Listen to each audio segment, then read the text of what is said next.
देखो क्या है, चैप्टर नंबर 5। चैप्टर नंबर 5 है यात्रियों के नज़रिए। पिछले क्लास में तुगलक वंश के बारे, खिलजी वंश के बारे में पढ़े थे, है ना। आज इसमें पढ़ना क्या है, तुगलककालीन विवरण या तुगलक वंश, तुगलककालीन विवरण या फिर तुगलक वंश। सबसे पहले तुगलक वंश के बारे में जानकारी ले लेते हैं, उसके बाद इसका विवरण इब्न बतूता के अनुसार पढ़ेंगे। तो ध्यान दो, तुगलक वंश के बारे में क्या है, 5 सितंबर 1320 ईस्वी को खुसरो खां को पराजित कर यानी हरा करके गाजी मलिक या तुगलक गाजी गयासुद्दीन तुगलक यानी 5 सितंबर 1320 को खुसरो खां को हरा दिया। कौन हरा दिया? गाजी मलिक या तुगलक गाजी गयासुद्दीन तुगलक के नाम से 8 सितंबर 1320 को दिल्ली के सिंहासन पर बैठा। यानी खुसरो खां को हरा दिया कब? 5 सितंबर 1320 को। और दिल्ली की गद्दी पर कब बैठ गया? 8 सितंबर 1320 को। कौन बैठा? तुगलक गाजी गयासुद्दीन तुगलक। संभवतः नहरों का निर्माण करने वाला गयासुद्दीन प्रथम शासक था। यानी सबसे पहले नहर या फिर कुआं खुदवाने वाला, कुआं सिंचाइयों के लिए कुआं का निर्माण कराने वाला शासक कौन था? गयासुद्दीन तुगलक। कौन था? गयासुद्दीन तुगलक यानी गयासुद्दीन तुगलक ने दिल्ली के समीप यानी दिल्ली के नज़दीक समीप स्थित पहाड़ियों पर तुगलकाबाद नाम का एक नया नगर स्थापित किया। यानी तुगलकाबाद कौन स्थापित किया? गयासुद्दीन तुगलक। तुगलकाबाद कहाँ है? तो दिल्ली में है। दिल्ली के नज़दीक पहाड़ी पर स्थित जगह है, वहाँ तुगलकाबाद नामक नगर की स्थापना किया था। किसने किया था? गयासुद्दीन तुगलक ने। और यह जो है तुगलकाबाद रोमन शैली में निर्मित है। किस शैली में निर्मित है? रोमन शैली में। इस नगर में एक दुर्ग का निर्माण भी हुआ। यानी रोमन शैली में इसमें जो है वो फाटक बनाया गया। रोमन शैली में तुगलकाबाद में एक फाटक यानी यह जो है दुर्ग का निर्माण कराया गया। इस दुर्ग को दुर्ग को 56 कोट के नाम से भी जाना जाता है। इस दुर्ग को किस नाम से जाना जाता है? 56 कोट के नाम से जाना जाता है। पूछ दिया जाए कि तुगलकाबाद में निर्मित एक दुर्ग है जिसे किस नाम से जाना जाता है? 56 कोट। किस कोट के नाम से? 56 कोट के नाम से।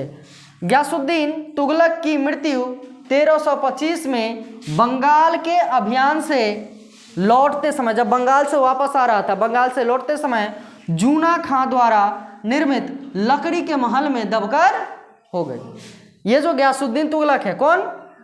गयासुद्दीन तुगलक जब लौट रहा था, कहाँ से?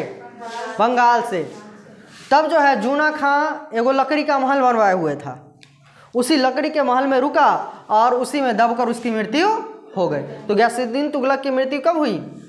1325 ईस्वी में। 1325 ईस्वी में। अब ध्यान दो, गयासुद्दीन के बाद उलुग खां, गयासुद्दीन तुगलक के बाद उलुग खां या इसी को कहा जाता है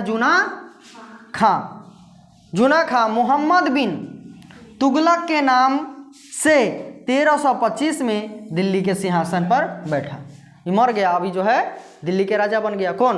उलुग खां या फिर जूना खां। और नाम क्या रखा? मोहम्मद बिन तुगलक। इसके नाम से जो है दिल्ली के सिंहासन पर बैठा।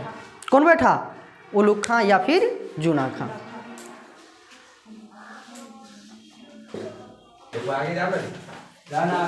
ध्यान दो, क्या है, मध्यकालीन सभी सुल्तानों में मोहम्मद बिन तुगलक सर्वाधिक शिक्षित, विद्वान एवं योग्य व्यक्ति था।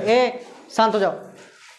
मध्यकालीन जितने भी राजा थे, सुल्तान थे, उसमें से सबसे सर्वाधिक योग्य, शिक्षित, विद्वान व्यक्ति कौन थे?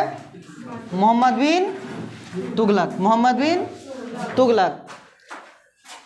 बिन तुगलक को अपनी सनक भरी योजनाओं यानी पागलों की तरह योजना बनाता था, इसलिए इसे क्रूर यानी योजनाओं, क्रूर कृत्य यानी पागलों की तरह व्यवहार एवं दूसरों के सुख दुख के प्रति उपेक्षा भाव, यानी बीमार है कैसे वो बीमार हो गया, कैसे सब बीमार हो जाता है ना, दुखी है तो कैसे वो दुखी है, तो उपेक्षा भाव यानी अच्छा व्यवहार नहीं रखता था,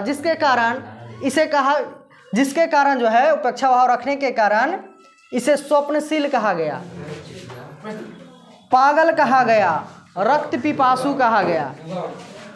यानी क्रूर कृत्यों के लिए दूसरों के प्रति उपेक्षा भाव रखने के कारण इसे क्या कहा गया, पागल, स्वप्नशील एवं रक्त पिपासु। ए लड़का कितना बार बार कह रहे हैं कि शांत रहो 2 मिनट। ध्यान दो, मोहम्मद बिन तुगलक ने कृषि के विकास के लिए अमीर ए कोही नामक एक नए विभाग की स्थापना की।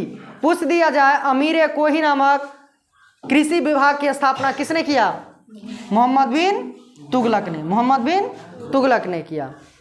यानी कृषि के विकास, कृषि के बढ़ोतरी के लिए अमीर ए कोही नामक नया विभाग बनाया। मोहम्मद बिन तुगलक ने अपनी राजधानी दिल्ली से देवगिरी में स्थानांतरित किया, यानी दिल्ली से राजधानी हटाकर कहाँ ले गया? देवगिरी। किस सुल्तान ने अपनी राजधानी दिल्ली से हटाकर देवगिरी ले गया? तो मोहम्मद बिन तुगलक ने। और देवगिरी का नाम बदल कर क्या कर दिया? दौलताबाद। दिल्ली का नाम, देवगिरी का नाम बदल करके दौलताबाद।